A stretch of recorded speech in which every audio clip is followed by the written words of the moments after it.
everyone, and welcome to the second webinar in a 6-part weekly series Sparrowly Group are delivering on behalf of Hawkesbury City Council. Today's webinar is on building your business digital footprint. My name's Naomi Farrelly and I'll be your presenter today, and I'm joined by Jackie on technical support. Hi. For those of you I don't know, I'm a collaborator with Sparrowly Group and I work with small businesses and destinations and have expertise in tourism and marketing. I also own, with my husband, homebrew retail stores that supplies and equipment to make your own beer at home. We purchased the business 18 months ago and have actually been doing a lot of the things that we're going to be talking about today, really simple things, not fancy things. And as a result, we have seen our business grow. So Sparrowly Group has been working with a number of businesses in the Hawkesbury region for the last few years, and more recently running the Business Bounce Back mentoring program supported by Hawkesbury City Council. We are so pleased to see the incredible results from these businesses on the program. Some housekeeping before we begin today. Your video and audio has been disabled for the presentation. The session will be recorded and we will send to all of those who have registered as follow-up, as well as going on the Hawkesbury Business Hub website. The presentation slides will also be included as part of the follow-up. We welcome you to revisit the recording yourself and share it with your colleagues and watch it on demand, maybe with a bit of popcorn on the weekend. If you have any questions, please pop them in the chat box, which you can open at the bottom of your Zoom screen. We're going to collate those and go through them together at the end of the webinar. If you have any technical issues, please also use the chat box and Jackie will respond to you directly. So now Jackie and I are going to turn off our videos and we'll get started with the presentation.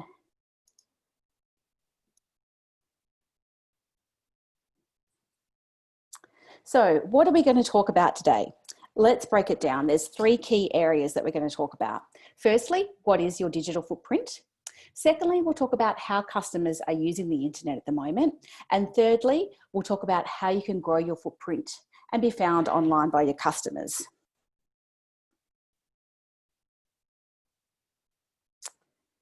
So first things first, what is your digital footprint? Essentially, it's the information about your business that exists on the internet as a result of online activity. So it's everything from your website to social media, map listings and reviews, any online content about your business. So if you think about it like a web, your website should sit at the middle of your digital footprint. It should be the hub or the home base for your online information. And all other online activity should start to channel customers back to your website. So your website really becomes this key information hub for your customers. Then we've got activities that sit outside of your website that help us to extend our reach and expand our web and drive visitation back to our business. So these things include, from the top, we've got social media, so Facebook, Instagram, LinkedIn, Twitter, TikTok, depending on your market base, and YouTube. All of these social media channels that we have form part of our footprint. Then there's also business listing sites. So they might be with the local visitor information centre, through the Australian Tourism Data Warehouse if you're a tourism business, or other business listing sites like True Local for trades and Wedshed for wedding businesses. There's a whole range of different listing sites that are available for businesses. Then we've also got reviews and review sites. So in the travel world, it's TripAdvisor, and we all know that one well. Customers can leave reviews also on things like Google business listings, your Facebook page through social media, Yelp, True Local, and different product review sites. Or if you're a restaurant or a cafe, you might be looking at sites like Uber Eats and Menulog to capture reviews from your customers. Mapping sites also form part of your digital footprint. So things like Google Maps and Apple Maps, those map apps that we use when we're traveling to find things and places, they're really, really important to help your customers find a physical location. Then we also have blogs and online articles. So these could be written on your site. So having a blog on your own website is really good for your SEO, and we'll talk about that later. Or they could be written by other people or businesses that are relevant to your audience. For example, consultants like me often interview and blog or podcast with other consultants that have a specialist skill or expertise to create some content, and it can be a great marketing strategy for your business. Then we've got Google listings. They're really important and they're free. they give you a listing on Google in terms of your search results, but also they link to your Google map listing, and you can put all of your details on there and post updates as well. So Google listings are really important. And lastly, we've got online booking platforms or third-party booking sites. So for travel and tourism, this is sites like booking.com and expedia.com. There's also new sites like Google Reserve and other restaurant booking platforms, and sites like High Pages for tradies. So there's a range of platforms where customers can actually book your business as well. So that forms part of your footprint or your digital web. So there's other things as well, but these are the main ones that we're going to talk about today. So before we get into the details of these and how your customers are using them, we're going to talk about how your customers are using the internet today. And it's important for us to understand how customers are using the internet, because that's going to help you to decide where to focus your energy as you start to create your own unique digital footprint for your business. So for those of you who know Sparrowly Group, you'll know that we love a bit of data. So here are some stats, and we'll talk about the data about how customers are using the internet in Australia in 2020. And we know that internet usage is growing year on year. So interestingly, we know that people are searching for products and buying products online more and more, particularly since COVID. We're doing a lot more online searching. So 84% of people are searching online for a product or service to buy. 70% of people have purchased a product online. 88% of all of our online traffic in Australia is now on mobile, which is a really important stat to understand, that people are using their phones more and more to access the internet. And we need to think about that when we're thinking about the platforms that we're on. People are also making purchases online through their mobile. And really importantly, people are using the internet to search and discover new brands and products. So they're using those search engines, the Google search box, to find things that they're looking for. And quite often they're doing that without even knowing specifically what they're after. They might have an idea, but they haven't made their decision yet. So they're using it for inspiration and information. It's kind of like browsing, I guess, in the department store. They're using search engines in that way. And we also know that spend online is growing every year. So people are spending more and more through e-commerce sites and booking experiences online. So we've seen a real shift in the past 6 months during COVID in how customers are using the internet to research, to find businesses and to purchase products. So now's a really good time to stop and review your own digital footprint and think about how your customers are using the internet on their path to purchase. And think about how you can start to build a footprint that brings more customers into your door, whether that's virtually or in real life. So what do I mean when I say path to purchase? Path to purchase is really essentially all of the steps that your customers go through in order to get to that magical point of making a purchase with you, to actually buying your product or your service. And depending on your business type, the path may vary, but generally we've got 5 different stages. So the first stage, as you can see there with the light bulb, is the dreaming phase, or the phase where we identified our needs. So we're all dreamers, right? We're all thinking about, places we want to go, things that we want to do with our kids, new experiences that we might like to have, or creating our perfect home and doing a renovation, for example. We also have needs as well. So things like going to the dentist or finding a good accountant or a plumber. And in this stage, we're using online social media search engines. We might be reading articles, and we're looking for inspiration and ideas. Then the next phase that we move into, once we've got some ideas about what we want, is that research phase, or the planning phase. So we might use Google search or social media, ask some questions in a group, check out some websites, look at online classified listings or business listings, or maybe we're using apps to find tradies, for example, on the High Pages app. So we're looking to find information to help us get to that next stage around booking or validation. So if we think of the tradie example, for example, we could think about, I need a plumber to come and fix my leaky pipes. So we've got a need. Then we do our research, we get the names of some plumbers, and then we go into that next stage of, validating who these people are. So we might go old school and hop on the phone, but we might also use the internet to check some review sites and look at different business listings about the businesses that we're considering. We'll contact the business directly to get a quote.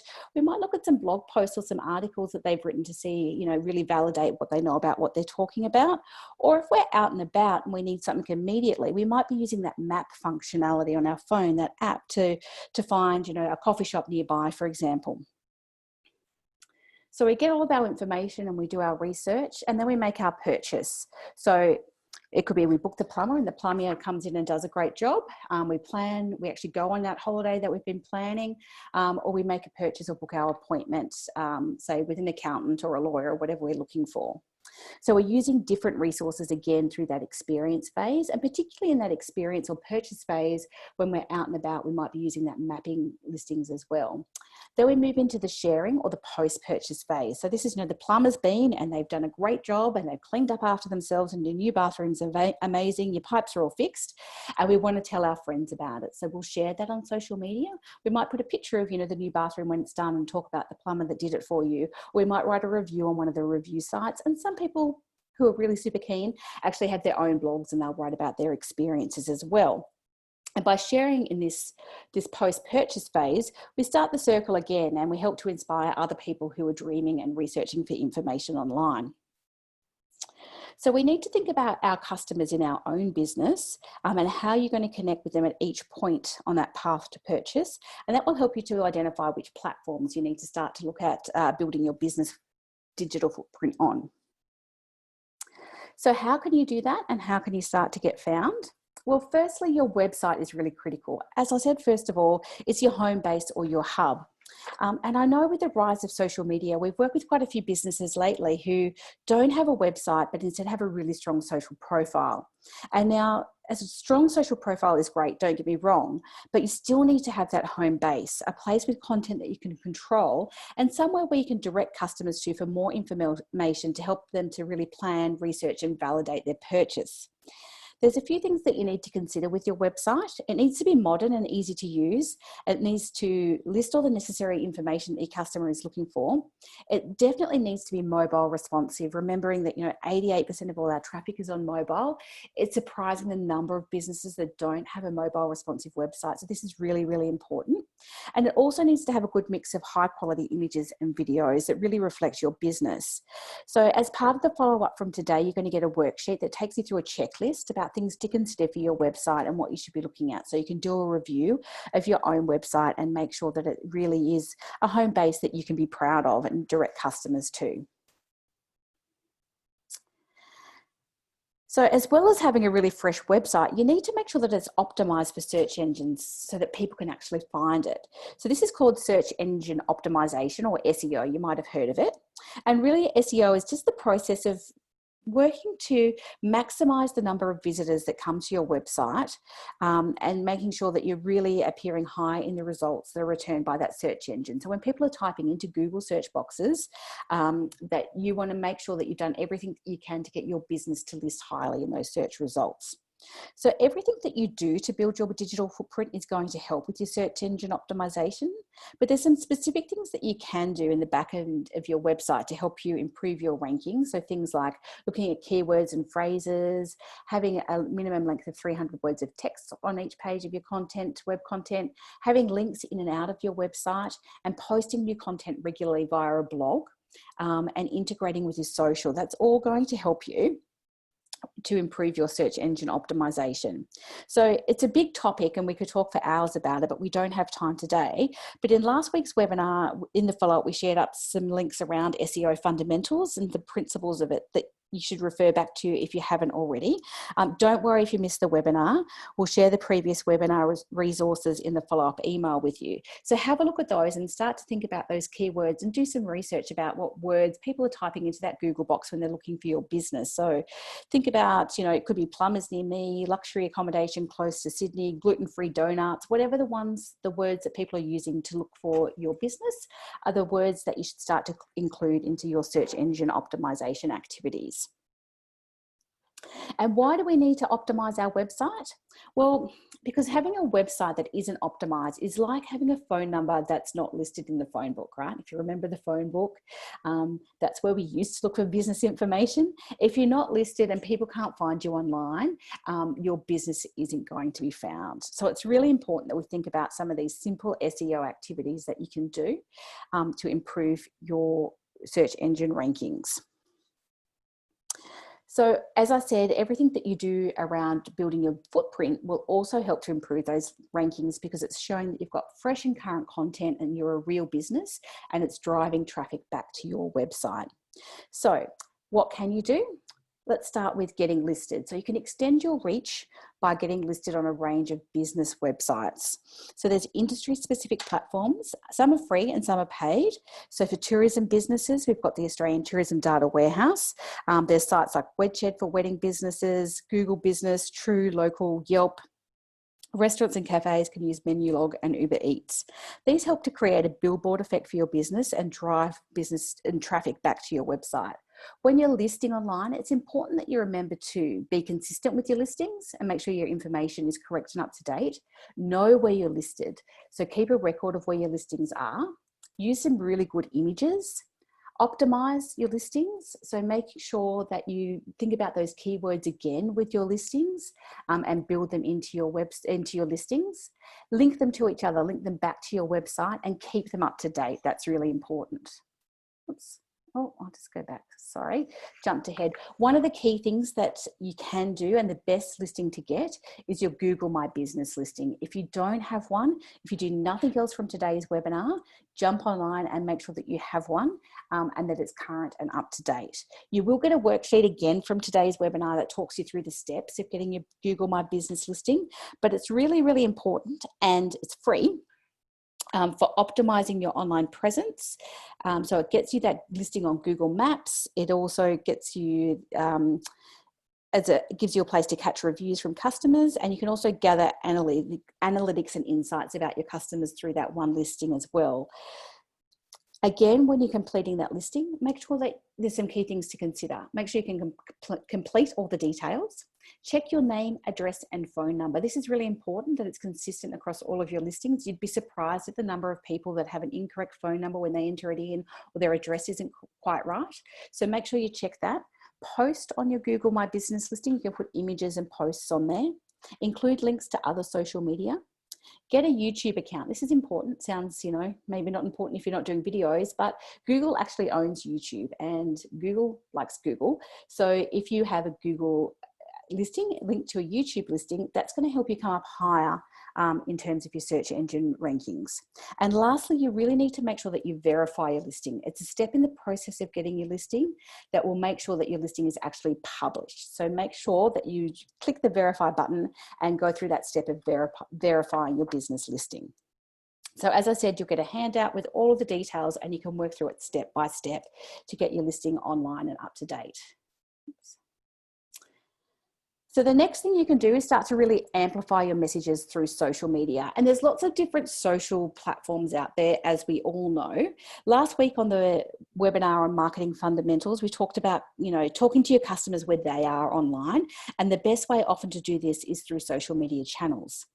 You want to make sure that you're talking to the customers on the channels that they're on. And for most of us in business, it is Facebook and Instagram. They really are the key channels that customers are using. And you want to, wherever possible, link your posts back through to your website, that home base, to drive traffic back into your own website.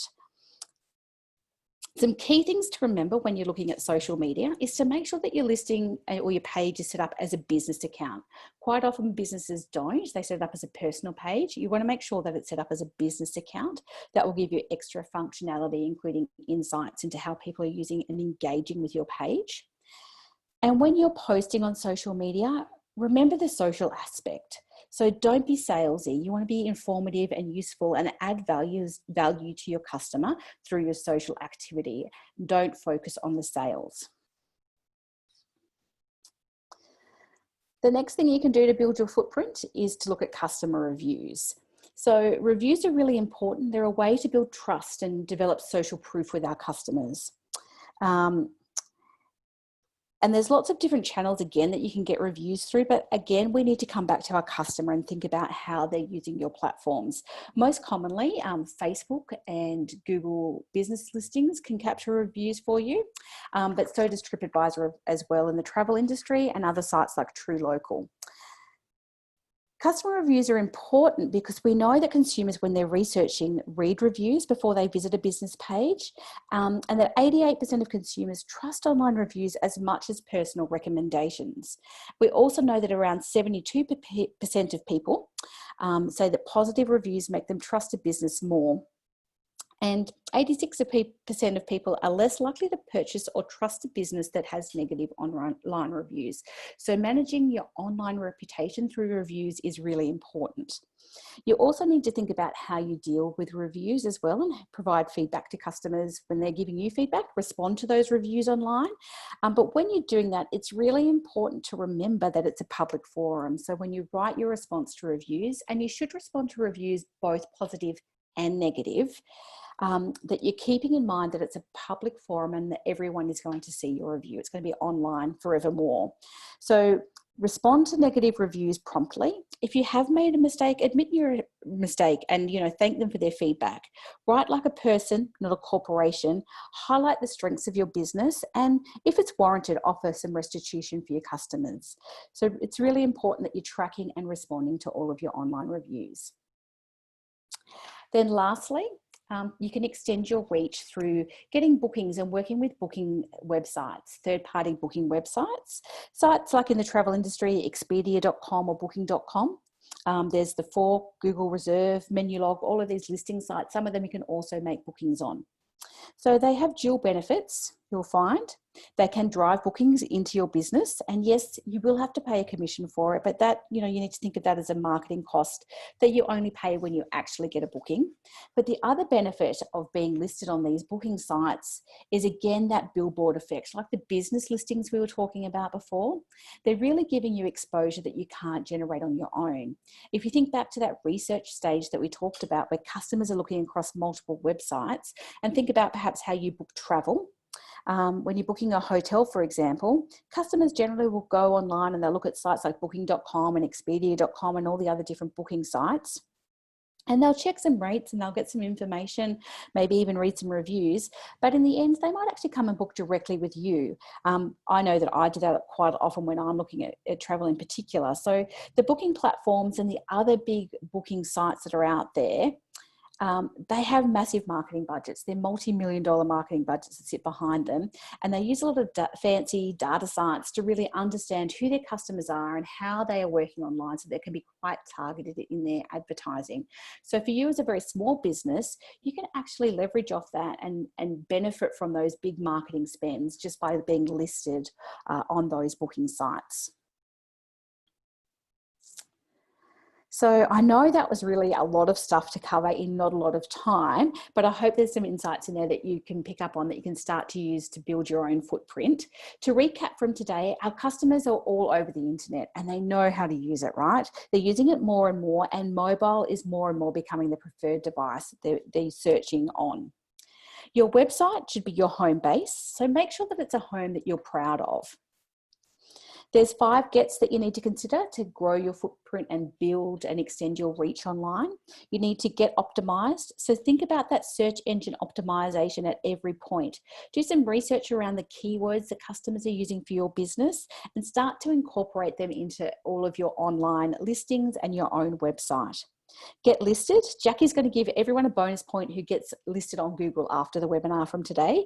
It's really super, super important. And as I said before, if you only do one thing from today, go and check your Google listing and get set up on Google. Get social. So use social media, use the platforms that your customers are using. So generally that's Facebook and Instagram, but it could also be LinkedIn, YouTube, Twitter. So just think about your customers. Get on social and start using social to build your presence. Monitor your reviews. So the best way to get reviews in a business, people ask me this quite often, is to provide great service and a consistent experience. Ask for reviews and make sure you're monitoring them as well. And finally, get bookings through those online booking platforms if they're right for your business. So as a business owner myself, and having worked through all of these things for our own retail businesses, I get how overwhelming this can be. It takes time. The most important thing to remember is that you don't have to do all of this at once. Do it one step at a time. Start by carving out just an hour a week to work on just one thing. Break it down into small tasks and keep working on it. And over time, you will get there. So that's it from me in terms of the presentation. Tomorrow morning, we'll send through a follow-up email to all of the related materials so that you can take these learnings and start to apply them to your business one step at a time. Feel free to forward that email to other businesses who you think might benefit from the information in the session today. So thank you again for your time. I really appreciate how important your time is to you, particularly as a small business owner. We do have several questions that have been submitted by our audience. We'll just take some time to go through those now. So Jackie, what questions do we have? Yeah, great. We've got a lot of questions. So starting... There's a lot of stuff to get through. Absolutely. So starting with Ian, he asked, is there anywhere to find out the keywords that are working the best? Yes, there is, Ian. There are some tools and resources available online. So you'll find there's a site called Google Trends that you can have a look at. And also, so that will give you some trends. You can do some research on there around which keywords are working and getting the most hits. And also through a Google AdWords account, you don't have to pay anything to get a Google AdWords account. You only pay when you're actually putting an ad up, but you can use some tools in there. There are keyword research tools available in there as well, which will show you can put in, your keywords. So it could be things to do in the Hawkesbury, for example, and it will show you what other keywords people are searching on. So we'll make sure that's included in the follow-up for you. But it's important to consider when you're looking at your keywords that don't only consider the ones that are getting a lot of hits. There are sometimes more targeted keywords, or what they call long tail keywords, where they don't get a lot of traffic, but the customers that are coming there are really very niche customers. So think about the short phrases and the long phrases that you can use to actually target customers through your keywords. Great. And then Mina wanted to share a recommendation for PK SEO who worked on her optimization, and they were excellent. So thanks for that, Mina. Right. Another question we have, what are the bare minimum channels a business should have? The bare minimum, that's going to depend on every business, I would suggest, because every business is different. I would say you should definitely have a website, and it doesn't need to be a complicated website. So for some businesses, a simple website that's just got their details, some information about what you do and some contact information is fine. It doesn't need to be complex. So a website to have as your home base. You absolutely need to have that Google My Business listing. So as a bare minimum, I would say those two things are what you need to have for your business. And then from there, start to look at the social would be the next thing I would look at, and think about the social channels that your customers are using and make sure that you're on those. So for most businesses, that is going to be Facebook and Instagram. But if you're working, say, for example, in the corporate space, LinkedIn could be a better platform for you. Yeah, cool. So should I pay someone to do my SEO on my website? I think that's a decision that needs to be made by each business individually. So we have had a recommendation from Nina about a business that she's worked with to help her with their SEO. But there are a lot of things that you can start to do for free on your own to improve your SEO. So I would suggest looking at some of those things from the resources that we share today and start to work on that if you have time to do it in your business.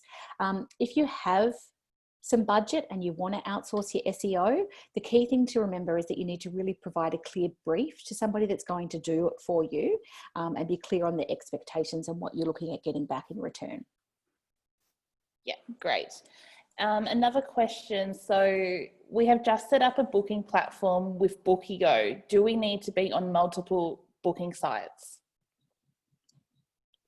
So ideally when you have, it's great that you've set up a booking platform directly, which is fantastic. So Bookio will be a direct booking platform on your own website. I would then look at the next step of your strategy to extend your reach to be working with other booking partners, and tapping into those other booking sites. And the way to do that is to look at getting a channel manager where you can actually drive everything from Bookio through to those booking sites. So other booking sites are really key, particularly in the travel industry, around extending your reach and reaching more customers, and creating that billboard effect that I talked about, and really leveraging that marketing spend that those businesses have, and getting exposure on those sites. Great. So just two more. So Yep. One, how can businesses ask for reviews from customers? There's a few different ways that you can do it. So I guess in terms of the customer journey, one step that we quite often forget is to thank our customers when they've been in our business. So depending on the type of business that you are, and how customers book with you, you might send an email post their visit, for example, to say, you know, thanks, I hope you had a great time. Even if it's an appointment and things like that. I've seen it from my optometrist, for example, post an appointment and asking customers to review you and giving them the options to review. So you can use an email post visit, and give them the options and let them know where they can review you. You can, some retail businesses or businesses where you have a lot of people in store, for example, will have signage up to say, you know, review us on. I find, and people ask us this in our retail business, we actually get a lot of 5-star Google reviews and Facebook reviews, which, to be honest, surprised me, given that our customer base is largely men, and traditionally they're not the people that are writing reviews. Generally it's women. And what we've worked out is that we get those reviews not by asking for them, but by consistently giving a really good customer experience. And that is the key thing about getting reviews. If you're wowing your customers when they're with you, they'll be more inclined to go and write a review. Great. And just one final question. So when you say mobile, how can businesses make sure they are catering to this requirement? Yep, so there is a site that you can check. You can check on Google to make sure that your website is mobile responsive. And if you Google mobile responsive website check, it'll come up for you. But really most days, and these days when we build new websites, they are designed to be mobile responsive, and a lot of sites now are built to be mobile first. So you can check with your web developer, ask the question if you have a web developer to make sure that your site is mobile responsive, and if it isn't, ask them what steps you need to take to make it mobile responsive. You can check quite easily just by picking up your mobile phone and putting your website in, and have a look at how it appears on the website. So if the font's really small and you've kind of got to zoom in to be able to read it, you'll know that it's not responsive and you need to do some work to update it. That's another good way to check as well. Great. Thanks everyone for the questions. I'll just pass it back over to Naomi to wrap up. All right. Well, thank you. That was some really great questions. So good to have some really good interactive discussion on the webinar today. Thank you again for your time today. If you do have any more questions, my details are there on the screen. So please do feel free to reach out, drop me an email or give me a call. I'm happy to help you out with any other questions that you have. Our next webinar in the series will be hosted next Wednesday at 11:30 a.m. It is on business planning fundamentals. So with the follow-up from today, you'll get details about how to register for that one. That'll pop in your inbox tomorrow, as well as the links for all of the future upcoming webinars in the series. So thank you again for spending 20 minutes or half an hour of your day with me and Jackie to talk about building your digital footprint. I hope you enjoyed the webinar and enjoy the rest of your day.